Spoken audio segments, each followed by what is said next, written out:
Good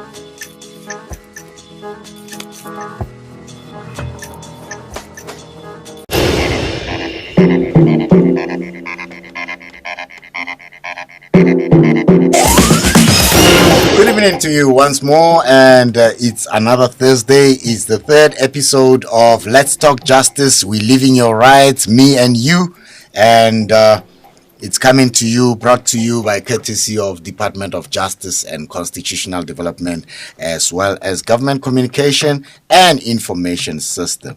Good evening and welcome. Liperile, botani mawetu siani dumedisa nonke. Let me just go across now, South Africanly so. And tonight, episode 3, we're talking about Sexual Offences Courts. And our aim is to raise awareness on Sexual Offences Courts in South Africa, the progress that it has done over the years, and to educate on the new model of Sexual Offences Courts as we improve based on the experiences that the Department of Justice is encountering, and to highlight also on the importance of the Sexual Offences Court in improving conviction. You see, we're not going to be going and saying, but we always make sure that these people get arrested and there's no prosecution and all that stuff. We'll be talking about that and to raise awareness as well on victim support services available within the criminal justice system, not only as the Department of Finance, but also as, not Department of Finance, I like too much money, Department of Justice, as well as we will know more about the Tutuzela care centers. And let me not talk too much. I'm not the expert on this one. Tonight, I have the privilege of going through this discussion with the Deputy Minister of Justice and Constitutional Development, Ndate John Jeffery. Welcome, DM, and thank you so very much for ever being available to us for sharing this information. Thanks very much, and I'm happy to be here and hoping to engage with people from South Africa on the issues. Yeah, DM, it's Women's Month, and we're talking more topics related to Women's Month, this time around being Sexual Offences Courts. And I'm not going to ask what is Sexual Offences Court. It's a court, all right? You should ask, because I don't know if people know. All right, let me just get back to basics then. DM, let's talk about Sexual Offences Courts. Right. For those people who are still a bit more on the 3IR and not on the 4IR. Or they might even be on the 2IR. All right. Yeah. No, look, we've got 3 kinds of courts. We've got 2 kinds of magistrates' courts, district and regional courts. The district here, the more minor cases, the regional, the more serious cases. And then we've got the high courts, which actually don't hear too many criminal cases. Yes. So most of the serious criminal cases get held or heard in a regional court. And a sexual offences court is a specialized courtroom facility at a regional court level for sexual offences. The type of things that it has, I mean, the aim obviously is to make it easier for the survivor of the rape or the sexual offence to be able to testify without getting traumatized again, or what we would call secondary victimization. That's right. So the idea basically, there's many features. The one is that there's that the victim can testify in a separate room outside, that's not in the court. So in other words, they don't have to hear, they don't have to see the person who allegedly raped them. Yes. And then that is relayed by, usually that room is right next door to the court, and it's relayed by closed circuit television into the courtroom itself. There would be a private waiting room for the victim, also that's very children friendly. Many of the witnesses are children, yes, and children need special attention. They often can't testify for that long. They get tired. They need to have a chance to sleep.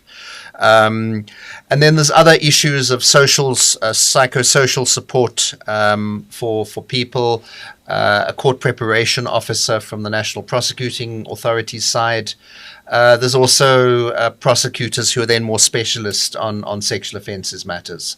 So the whole idea is to try and make it easier. And okay, let me also not forget that there would also be, although some of these features may be in other courts, but there would be intermediaries. So if the victim or the witness is a child or a mentally disabled person, then they can give evidence through an intermediary, which is another person who the questions get put to that person.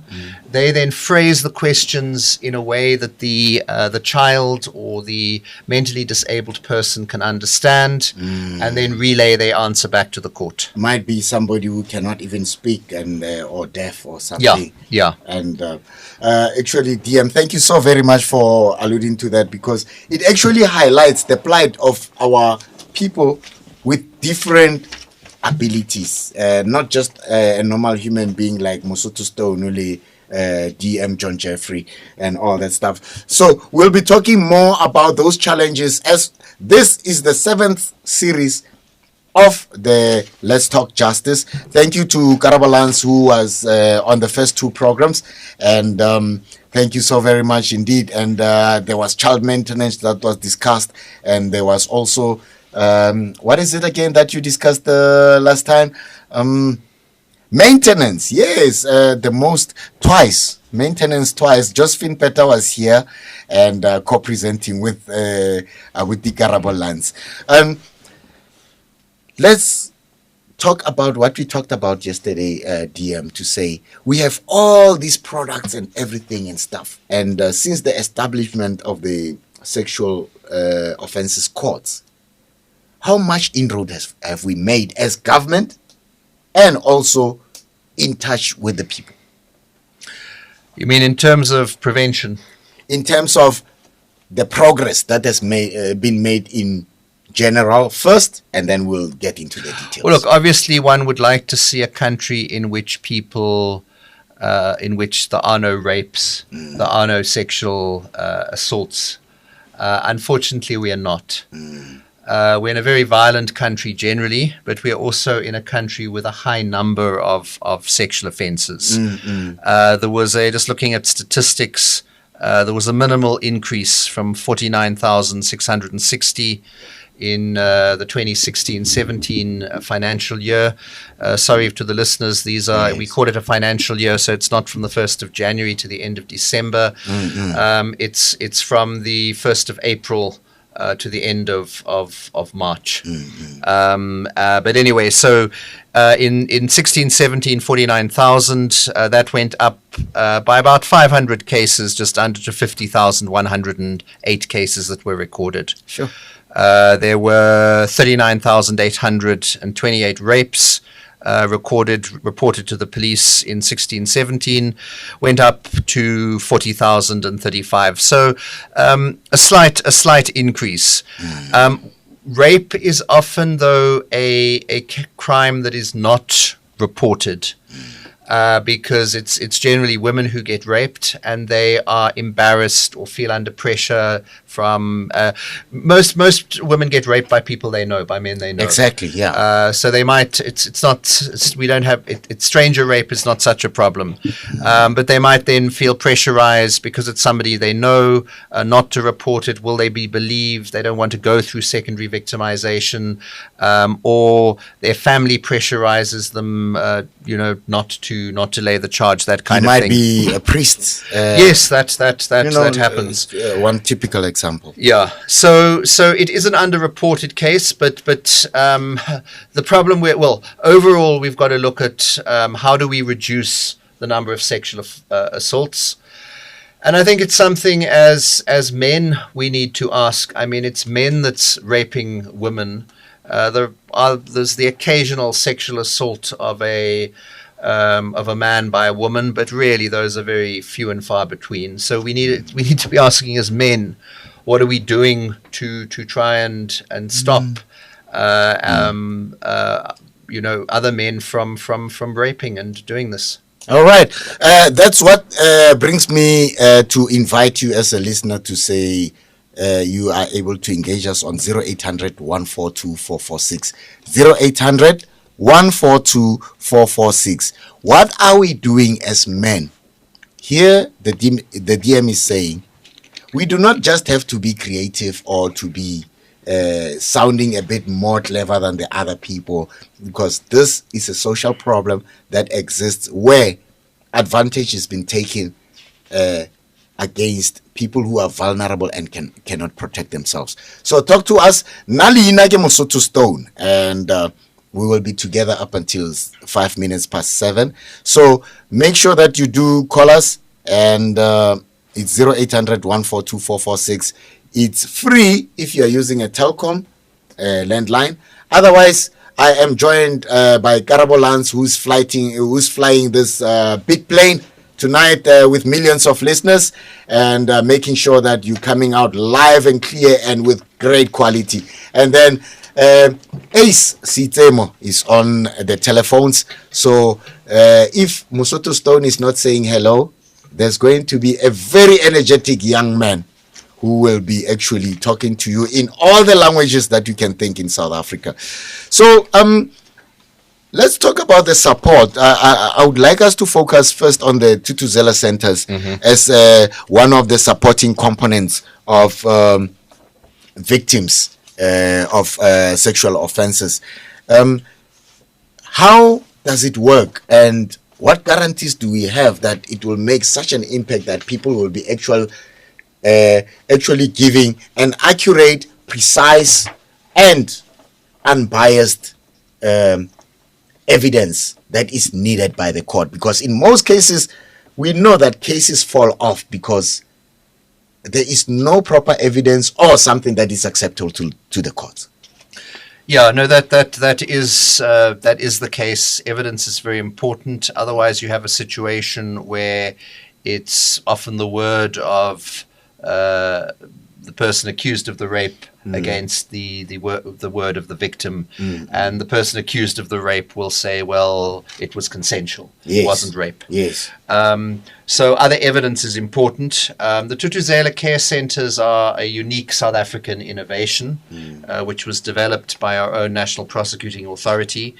And they're basically facilities, you could call them that, attached to clinics or hospitals, which deal specifically for victims of sexual offences, rape and other sexual offences. And it's where the victims can come and be examined medically, have the evidence collected, and also where statements can be taken. And they're designed to, again, make it easier for the victim to give evidence rather than just going to a normal medical facility. But it is very important that if somebody is raped, that they go and be examined as soon as possible afterwards. Now, the Thuthuzela centers, are they attached to every government clinic, or do you have private as well, Netcare and all those other people? As far as I know, they're only attached to government facilities, and there's a limited number. It's 55 that we have across the Republic of South Africa. All right. There's some sites in all 9 provinces, unfortunately, the coverage is not what it should be. We would like to expand it. I mean, just maybe looking at the list, for example, 9 in the Eastern Cape. Yes. Bizana, Butterworth, King Williamstown, Libode, Lusikisiki, Mdantsane, Mthatha, Port Elizabeth, Matatiele. Yes, 4 in the Free State, Kopano in Welkom, Metsimaholo, Sasolburg, Pekolong in Bethlehem, and Chepong in Bloemfontein. Yes. And so on. You know, the list goes on. So it's not that many. It would be great to have more, but that's where they are for the moment. If there isn't a Thuthuzela care center, then obviously go to some other medical facility, or at least see a doctor so that evidence can be collected. Yeah, and I would like to believe that those who would like to volunteer to be part of the program as a doctor, maybe as a clinic that is private, because we all South Africans at the end.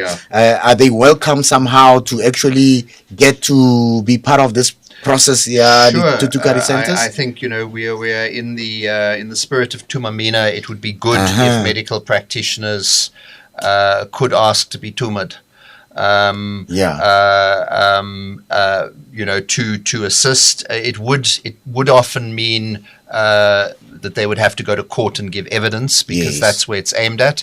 Let me just also say, because I saw some report on social media this afternoon, I think it was the Premier of the Western Cape visited some of the Thuthuzela care centres and was remarking that only half the cases that were reported there were reported to the police.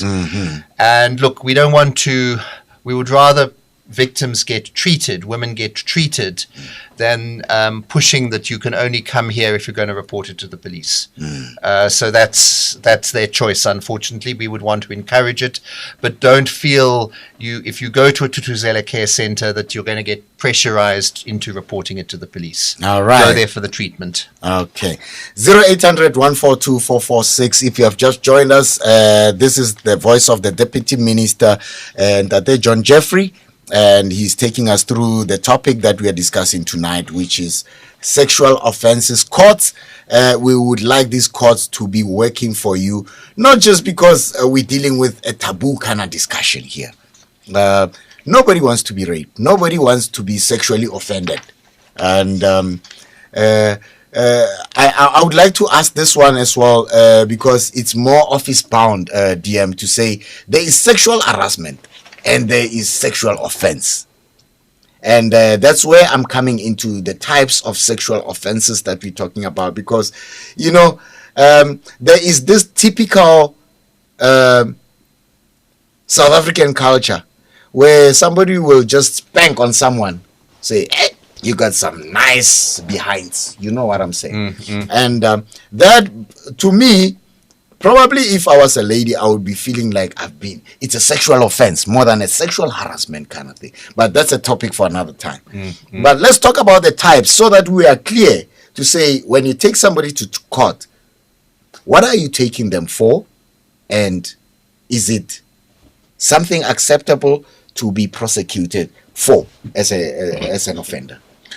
Well, look, we've got two kinds of law in South Africa. There's what they call common law, which is not written down. It's gentleman's principle.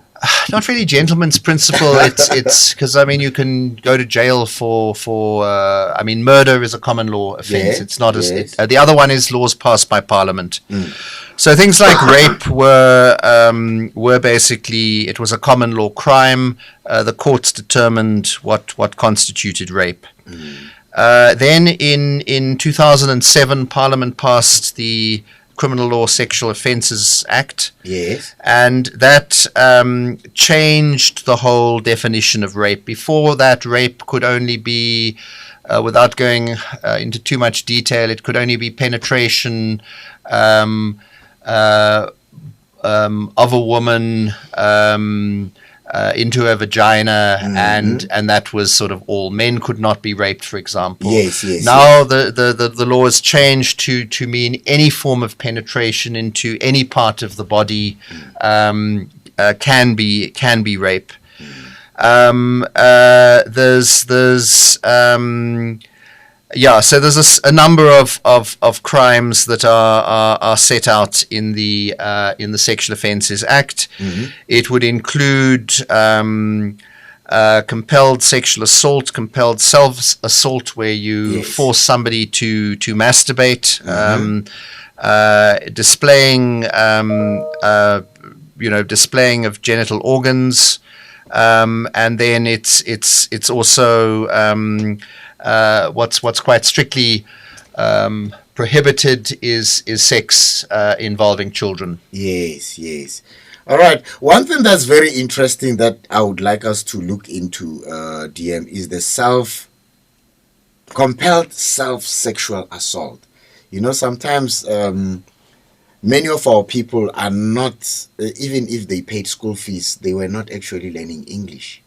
And we need to let's break it down. Let's break it down to say, how do I do that? You see, the self part just actually says to people, probably I'm the one who's initiating this. And I'm linking it with where it says, but it was consensual. Well, the self is what you do to yourself. I mean, Mosotho, you're trying to turn me into a sex therapist. But it's basically, how does one put this? You can pleasure yourself, whether you're a man or a woman. And let's take if a man and a woman, and the man says to the woman, look, I want to see you play with yourself. Oh, yeah. Touch yourself, all that kind of thing. That would be, yes, I want to see. I want to see you take your clothes off. I want to see you touching yourself in the different parts. Yeah. That would be a compelled self-sexual assault. All right. You've got even cases where you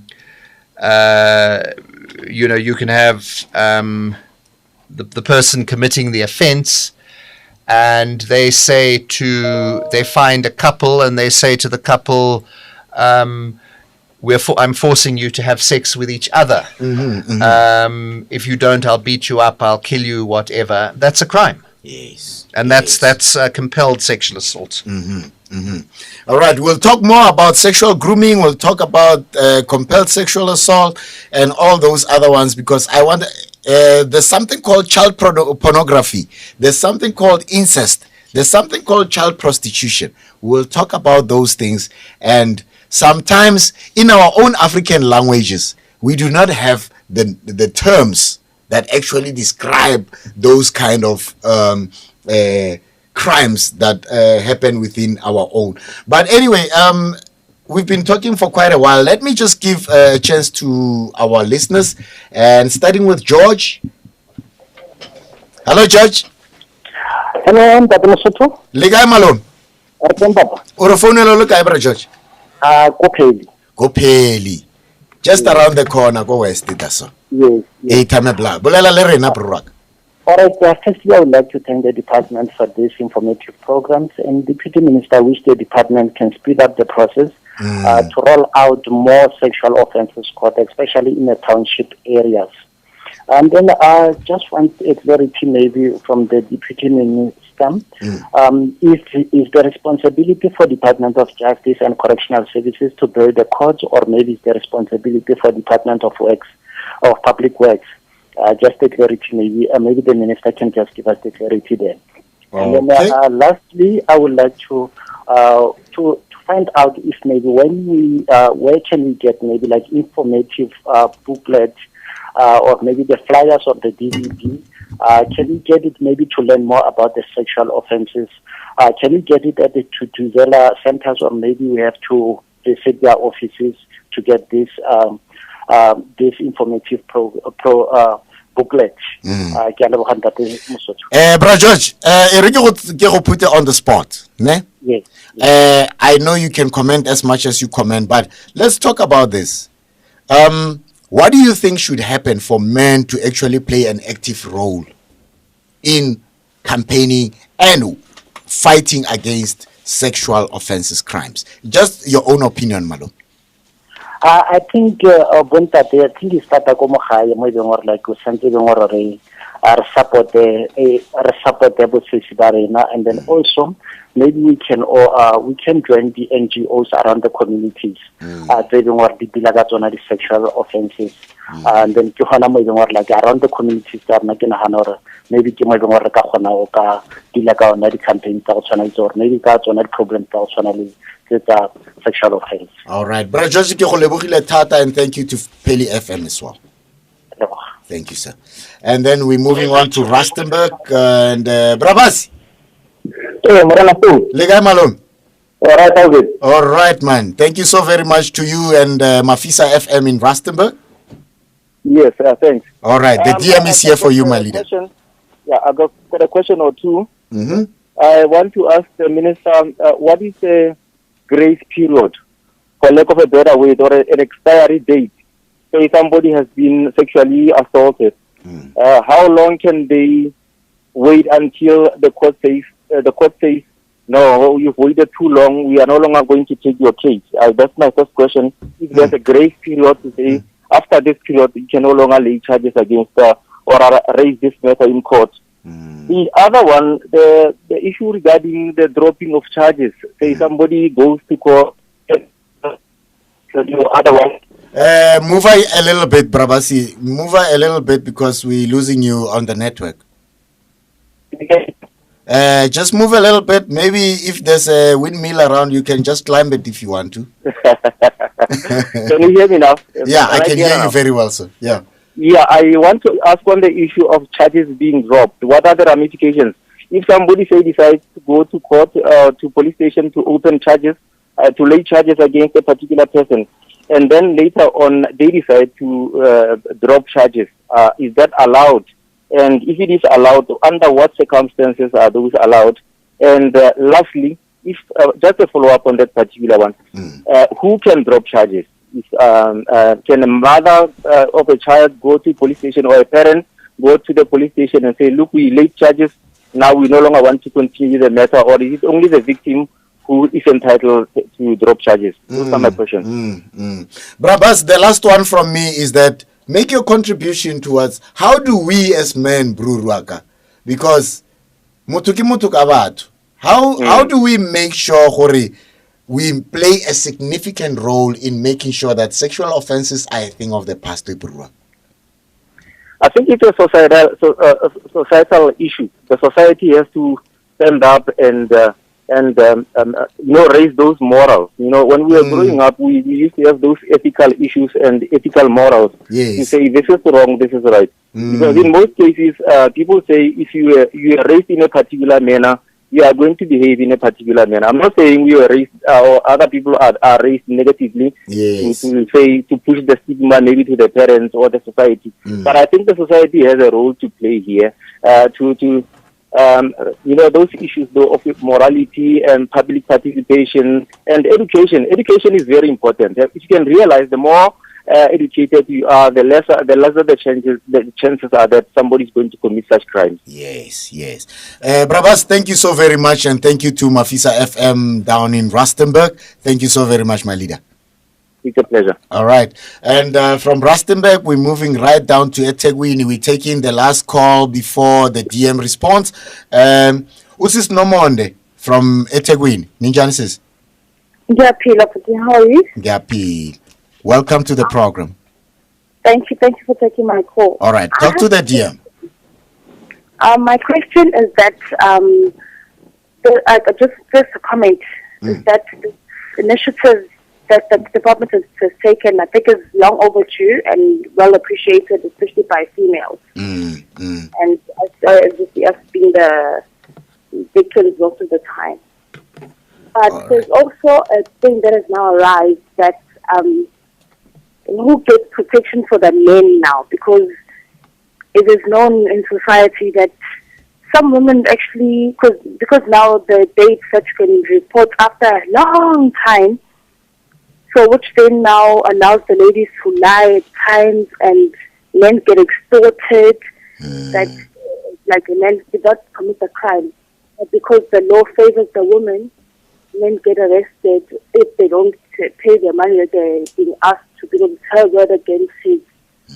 And obviously the system now favors us ladies, and men fall victims. So there are cases where men end up committing suicide because obviously they're fighting a losing battle if they fight against these ladies, that they falsely open cases against them because they know that the laws on their side. What does then the department provide for such cases? Because obviously evidence can't be collected. If a case happened over 5 years ago, it's just her word. Who protects the man now? Is that all, Sis Nama? Yeah, that's all I wanted to know. I just want to know about the men. I appreciate all that they do, and that's I'm happy with. But just this question that what happens to the men, because it's a late banner that's been flown. What about the victims that are men now? They're being raped and also being lied about. I am so very glad that you raised that part. But anyway, your personal issue in terms of creating a just society, free of sexual offenses, free of victimization of children and women, especially in Women's Month. Give me your own opinion in just like a minute. My own opinion? Yes, ma'am. Mine is, the strides that are taken are immense and are well appreciated and well received by women. and they're making us more alert because there are some forms of abuse that we are not educated about, and it took as normalcy. So now, as you're explaining something, you realize actually a person's been through abuse. Now, this with the law now guiding us, and the Sexual Offences being open, it's a ray of hope, but it's just guys that get arrested for things they do not know and not get extorted to get out of jail for something they know nothing about. Yes, and you find men with potential end up killing themselves, and this is the norm, basically. And we both need each other, both men and women, right?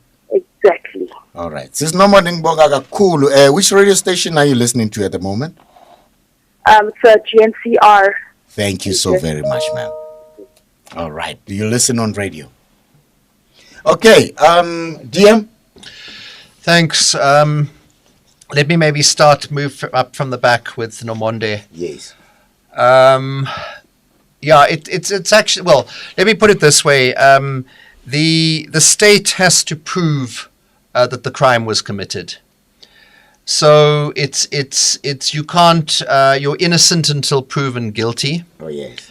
And the state has to prove your guilt, and then only then do you have to respond. It does happen that sometimes men are falsely accused. There's the situation of the woman being, expecting a relationship and not getting that, or maybe it's a younger girl who didn't tell her parents that she was having sex with her boyfriend. She's been exploring and being naughty. And when her parents find out, she says no, the boyfriend forced himself on her. So it does happen. I think statistically it's pretty small. I don't think, I think the problem is more women being raped by men who then pretend that it didn't happen, or that the woman consented, that kind of thing.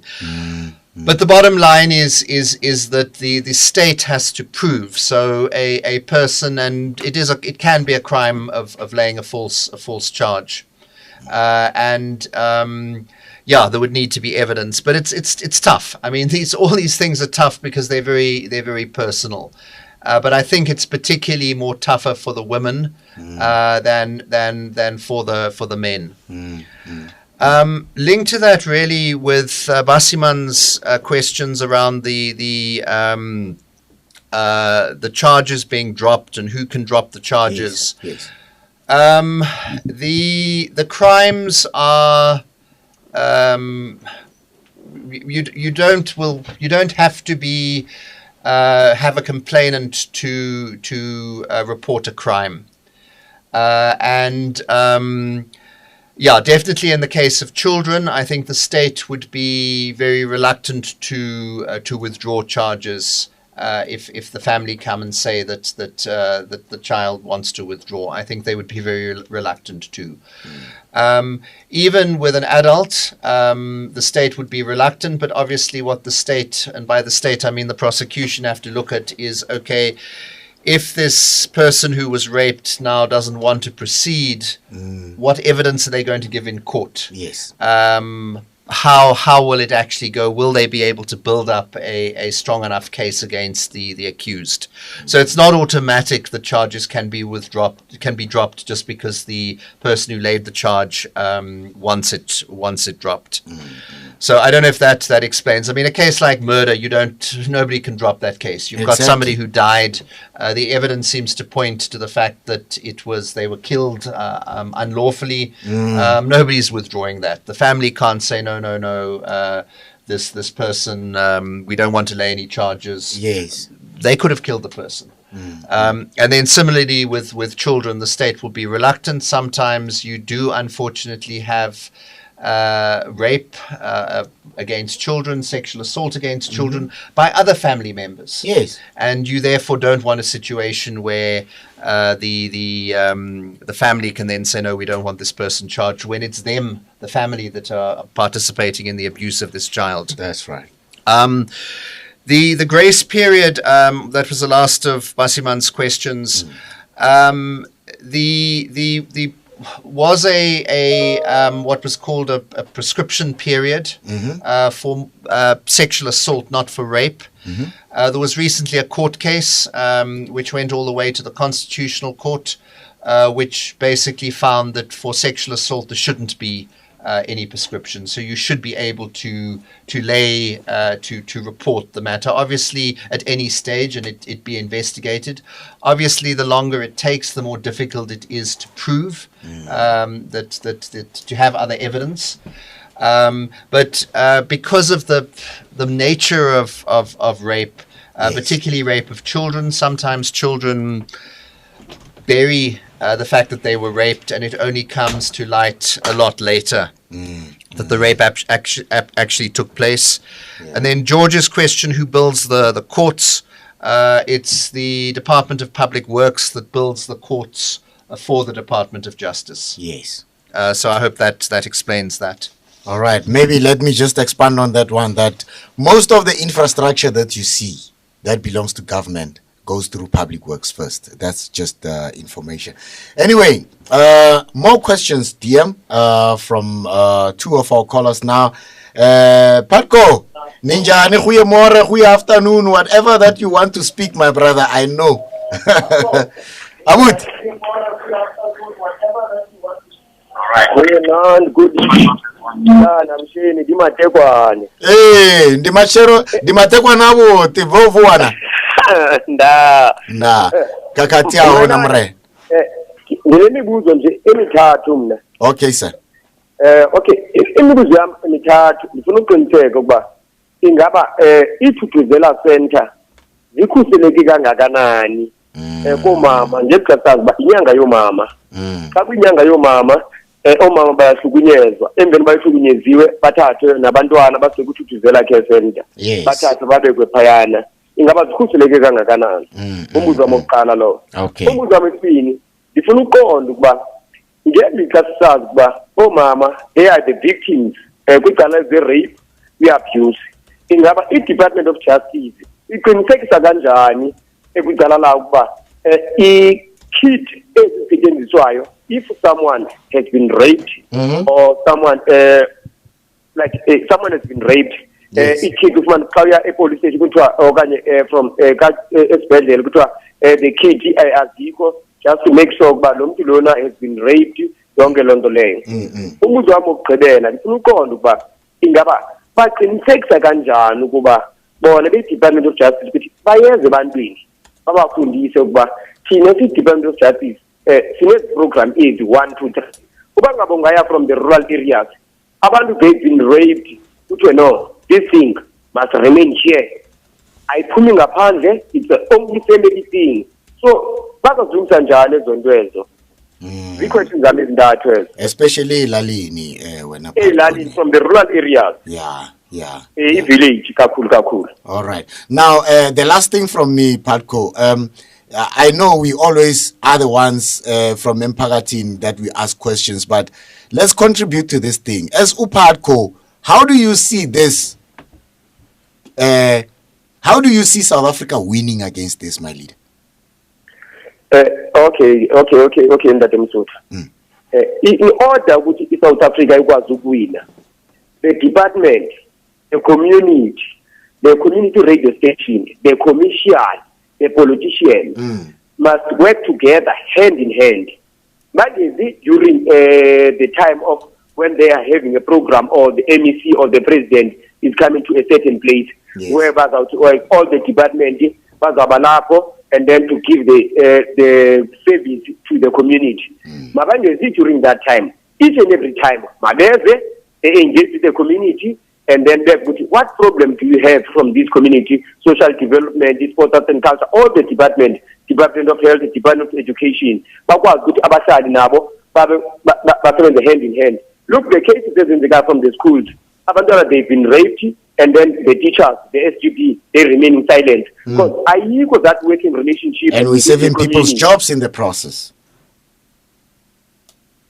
Patko? That's all, my chief. All right. Thank you so very much, Patko, and thank you so very much to Kunja was the station in Aliwal North. Takalani Community Radio. Thank you so very much. And we're moving on to Western Cape. Grant? And then the teacher they remain silent. Because I think that way and will save people's jobs in the process. Grant? Yes, How are you doing, Grant? I'm very well, and you? Can you please just get your, because you are actually a few seconds behind us. So if you're going to listen on radio, you're not going to be able to hear me quite very well. Let's talk directly now with a DM. Welcome. Got you. Thank you so much. I'm calling from Worcester, Mm-hmm. and I've got a question. A colleague of mine informed me of somebody who harassed her at work. Mm. Now, I'm listening to the various types of sexual assault, Mm. and specifically when the deputy ministers speak of rape Mm. and what is classified as rape. Mm. So there in this case, it is a senior member of organization, Mm-hmm. and that person has not in any form or way, as you put it, penetrated. But this person are very touchy, clingy against her will. And hulle sluk hulle saliva sommer when they see you, mos, ne? Daar sê, Ja. Ons moet nou met die ding se praat, my bro. Dit is baie belangrik. Die minister moet asseblief vir my antwoord gee. Watter tipe klagte kan sy by die polisie maak? Mm. Ja, ek gaan hoor op die radio. Alright, baie dankie Grant. Jy luister vir Woester or vir die ander een?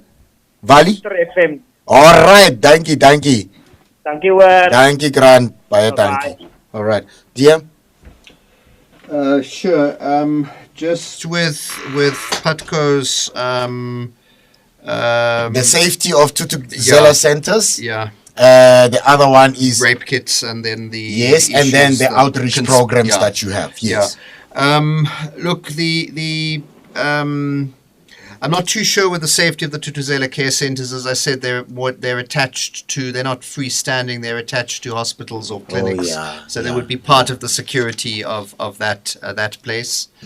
The rape kits, the police stations are meant to have them. I see there has been some concern raised in the media earlier this week relating to the availability of kits.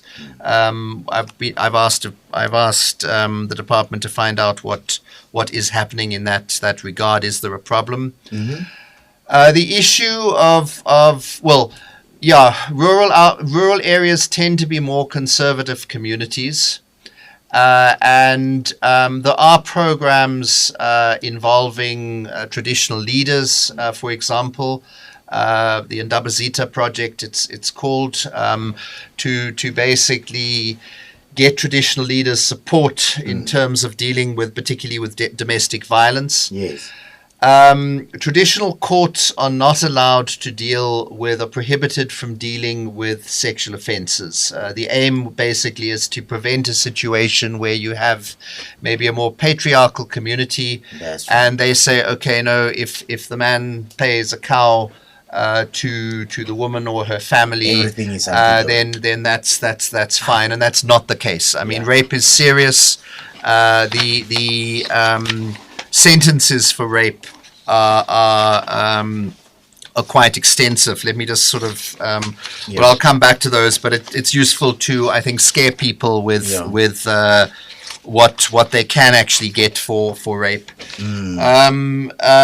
Grant's issue. Look, the Sexual Offences Act deals more with the more serious crimes of rape, of sexual assault. Yes. I see they use the term violates a complainant, but it's more like physical contact with the sexual organs. So you don't need for sexual violation, you don't need penetration, but you need touching of sexual organs at least. So spanking. But look, I mean, if it's at the workplace, there's laws which prohibit sexual harassment at work. Yes. So you can sexually harass somebody without even touching them. It's probably not a crime per se, but you can have action taken against them in terms of the labor laws. Yes. You can also get a protection from harassment order if somebody is behaving in a way towards you that you don't like. So those, I think, would be the remedies. But I think it's also explaining to men in particular what's allowed and what isn't allowed. It's like the issue of some men think that if they go on a date with a woman, with a lady, they take her out to supper, they pay for the meal, then they're entitled to sex afterwards. And that's not the case. I mean, the part of the slogan has been of the anti-rape campaigns has been that no means no. Yes. And that men must accept that no matter how desperate they are or how attractive and handsome they think they are, how many expensive and what bottles of booze I've yes, bought. but that the woman may not want to have sex with them, and also a woman can change her mind. So she can maybe start out thinking, okay, this guy isn't so bad, sex wouldn't be so bad, and then she can along the way, and she can even say, yes, let's go to your place or my place or whatever. But then she's entitled to change her mind. Yeah. And that's what needs to be particularly education about. That's right. While you're still on that one, I'm just thinking, DM, would it be an offense if somebody claims that this woman is sleeping their way up without even having any evidence? I mean, the lady is getting successful. She's getting all these opportunities to ensure that, she contributes probably to South Africa or to a better world and everything. And now, just because Mosotho Stone or DM John Jeffery believes in this lady, and then she goes up in her rank, and now all of a sudden she has slept her way up. Look, that would be defamatory. All right. It would be more probably a civil claim that could be made. But yes, we are in a patriarchal society, and generally people are prejudiced against women. Yeah. All right, and the Grant's question. No, I thought I dealt with that. That was on the issue of the sexual assaults. Oh yes, that. So it depends. It could be a crime. You don't need basically to repeat. And it's not clear. I think he did say that it was taking place at the workplace. So that's sort of one area where there could be a remedy, and it should be reported to the senior people. Hopefully, it's not the senior person who's doing this. But you can have sexual violation, which doesn't necessarily mean that there has to be penetration. Mm-hmm. All right. You're still tuned to Let's Talk Justice. We live in your rights, and it's brought to you by Department of Justice and Constitutional Development. And thanks to all the radio stations that have that are taking part in this. In the Western Cape, we have Radio 786, Elgin Radio, West Coast Radio, Well Coast Radio, Matty FM in Stellenbosch, Worcester FM in Worcester itself, Eden FM, it's based in George, as well as Zibonele FM. And there's one lady here who was just telling me that she used to work for Zibonele FM, but I'm not going to say anyway now. And Gamkaland in the northern part of Western Cape, as you go into Beaufort West and all those other places. I will keep on mentioning them, and Karabolans is going to keep on mentioning them as time goes by. We got about 20 of these programs, so you will definitely get your chance. So today it's Western Cape that I'm focusing on. Let's talk to Mark. Mark usfonela KZN. Mark. Sabona msakazi angibingelela kuwena ngibele nongqongqoshe ngilalele kumgungundlovu mina kwa 7.6 FM, the sound of choice of KZN Capital. Welcome, sir. Yes. Mina owami umbuzo ngobuza kakhulu kungqongqoshe yokuthi kunenkinga la uthola ukuthi umuntu uratio mhlawumbe ahlukumezeka wahamba waye emaphoyiseni wayobika icala. Right, owesifazane ohlukumezekile wahamba uyobika emaphoyiseni icala. Amaphoyisa afika amthathe lo umuntu o-rape wesifazane. Okuyinkinga kakhulu ukuthi i-Department of Justice yona ikuphi ekwenzayo ukuthi laba bantu abadlengulayo abadlengula abantu besifazane begcine bengaphumi. Uhulumeni kumele ne-Department of Justice ethathe isinqumo sokuthi uma umuntu enza icala noma elokuhlukumeza noma mhlambe lana icala mhlambe le-med icala angaphumi angayitholi ibail ngoba ikhona okudala ukuthi crime ibe phezulu kangaka ezweni lakithi. Buka nje emakhaya ogogo bahlukumezeka badlengula ogogo emakhaya. Ngikhuluma nje kunengane ekade neminyaka ewu5 bafo sisingapha ngasemntombi eyadlengulwa ingane. Kodwa abazali bayo bathi ngoba lo muntu ufakele ukudla la endlini anyathele ngenyawo nje ithuli. Uhulumeni kumele ayibheke lento yalabantu abahlukumeza ogogo nezingane nomama ukuthi uma umuntu enze icala le-rape libucayi kabi nelokuthinta nje ungazange uvumelane nomuntu uyicala elinzima. Uhulumeni akabaniki ibheli ababoleke ejele laba bantu. Ngiyabonga kakhulu bhuti ngilalele kumgungundlovu imnandi show yini. Ngiyabonga Pramak, thank you so very much. And let's speak to Abongile. Abongile, you're speaking from Cape Town, Western Cape. Welcome. Welcome, Siswam. Hello. Hello, Abongile. Yes, I'm listening. Unjani, Siswam? Ngiyaphila Nkosi, kunjani? All right. Talk to us. No problem with the justice system here in South Africa. Because there was a girl in the Azio who was, in fact, the father like almost raped her.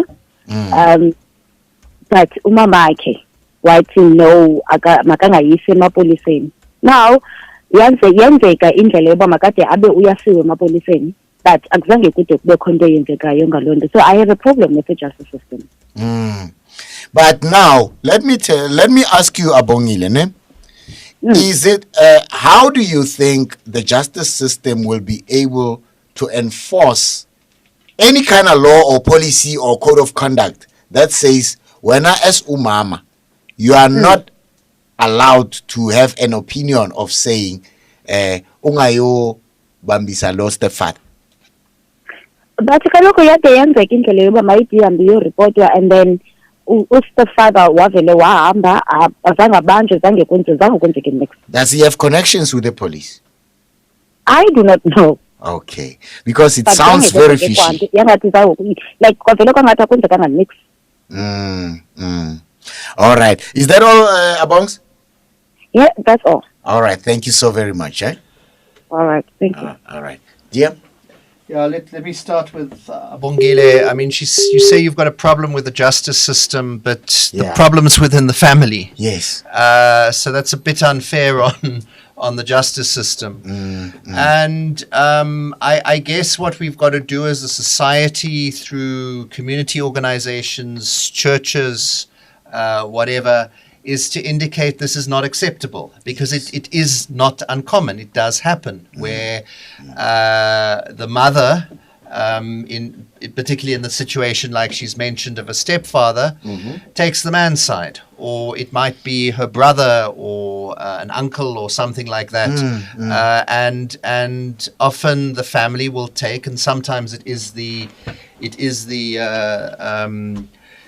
women that do it, that take the side of the male members of the family. And that's wrong. And so it's I think more of a societal campaign to get across the message that this is not acceptable. Yes. Also to make use of the schools for that. But unfortunately, the way the law works is you have to have evidence that a crime has been committed. And a charge has to be laid. There is a duty on I think some people that they must report cases of sexual assault or of human trafficking, for example. So yes, that is important. But these problems are taking place in our families, and we need to look at campaigns to educate our families. On Mark's issue, look again. You need evidence to get a conviction. So the aim of things like the Tutuzela care centers and the police rape kits and the safe rooms where people can lay charges is to try and make it easier to get evidence. And again, people who've been raped, women who've been raped, need to be encouraged to go and report it as soon as possible, not to bath before they go and report it, so that evidence, if there's DNA evidence or other types of evidence, can be collected. So that is part of the process. On the issue of bail, just to remind everybody that bail is about whether the accused is going to stand trial or not, whether he's going to run away, whether he's going to interfere with witnesses. Bail is not about punishment, and often people, particularly in communities, think that they can't understand why for a more serious crime an accused will be given bail, because in their mind he's guilty and he must stay in jail. But in fact, bail is, staying in jail is a punishment, which is given out as a sentence when the person is found guilty, and in the more serious cases. So please, just to remind everybody about that, bail is not about punishment. It's about, will the accused stand trial? Will he interfere with witnesses? Those kinds of things. All right. Let me extend Abongile's question as well into incest, where I think when it involves a stepfather, a stepmother, and a child, and all that stuff, is this something I might not be well versed I'm not a legal person, GM. Is this what would constitute incest? And even more than that, let's talk a little bit more about that particular sexual offense before we get into sexual offenses happening in prison, as I requested you to speak on that one. Yeah, look, inquest is about both people. Incest, not inquest, by the way. Incest, sorry. It's, what did I say? Inquest. You said inquest. Okay, yes. No, sorry. I've got it on the brain for some other thing. Tongue. Yeah, it's basically around people marrying each other or having sex with each other when they are related by blood, but also in an adoptive relationship, and it's prohibited. Culturally, there would be, and that's a crime. So you can't even consent to having sex with your sister or your brother, or your adopted sister or your adopted brother. So that's what incest is.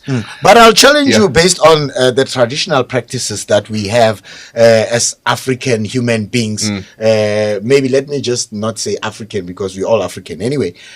Black traditional African human beings who would say, I'm going to say it first in my language and translate it. It means I can marry my cousin, and I can pay lobola and get traditionally so. It used to be a practiced norm where it is normal to marry your cousin. And now we're back in 2019, and somebody might look at that as like, nah, that's incest. Look, I'm not sure. It depends on how far away the cousin is from you. And I think, again, it often is. I mean, it's. I'm just trying to look at the crime itself. You can't have sex with or marry ascendants or descendants. So you can't marry your uncle. Yeah. Okay, it's there. Yeah, it's provided for. And then you can't. You can't have sex or marry somebody on the same level as you if you're related to a common ancestor in the first degree of descent. So you can't basically, I think it's more restricted as far as I'm reading this, may not be entirely correct. Yes. It's your siblings that you can't marry, which would be basically the child of your mother and your father, or one of them. So cousins becomes more possible. Look, some cultures some cultures did marry their siblings. So the ancient Egyptians, Cleopatra married her brother. Exactly. And then killed him, I think. But anyway, that's a story for another day. Yeah. All right. And let's talk about this one, DM, that is not actually being looked at and being paid attention to as much as it should, because it is happening in prisons. Yeah, well, sexual offenses in prisons, where even amongst the communities, when Akarabo, they will say, "Uzawubanjwa mfana, hey, maungena pa, bazokwenza." It means they will do you things that we use to make people be afraid of prison, to say you might be sexually assaulted over there, and it comes across more as like it's an accepted narrative. To sexually offend within prison. What is the department's take on that? Because I know we have been more focused on protecting our women more than anything, but now this is cropping up and it's starting to be part of a norm in prisons. Look, it does happen in prison, male rape, and since the Sexual Offences Act came into effect, men can also get raped, and it's a crime. Obviously, it's we accept it's more difficult in prison, where people are there's overcrowding, there's lots of aggression, but I think the issue to society generally is to accept that men can get raped, and society needs to support those men who've been raped. Often men who've been raped don't want to talk about it, feel ashamed. Society needs to support them. And probably come out worse than they were when they got into prison. You know. Look, steps are taken in terms of the separation of children. That's a person under the age of 18. The separation of juveniles, that's a person from 18 to their early 20s from older people. So there are attempts at that, but unfortunately, yes, it would appear that rape is and sexual assault is something that does happen in our prisons, and we need to make means to ensure that people can report it, and those people who are responsible for it can get prosecuted. All right. Deputy Minister of Justice and Constitutional Development, Mr. John Jeffery. He's been a wonderful guest as usual, as always. And unfortunately, we cannot run out of the taba. We can only run out of time.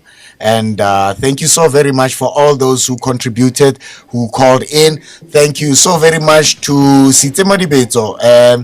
He's calling himself Ace. So every time when you call in there, you say, "Hey, Ace." And then you say, "Eita Brian." And then, Brakaps. That's what Ace calls Karabo Lance. He calls him Brakaps. And he will be with you. And either me or him, we will be bringing you this live and direct, and hoping that we make the impact that South Africa needs. For you as a listener, thank you so very much.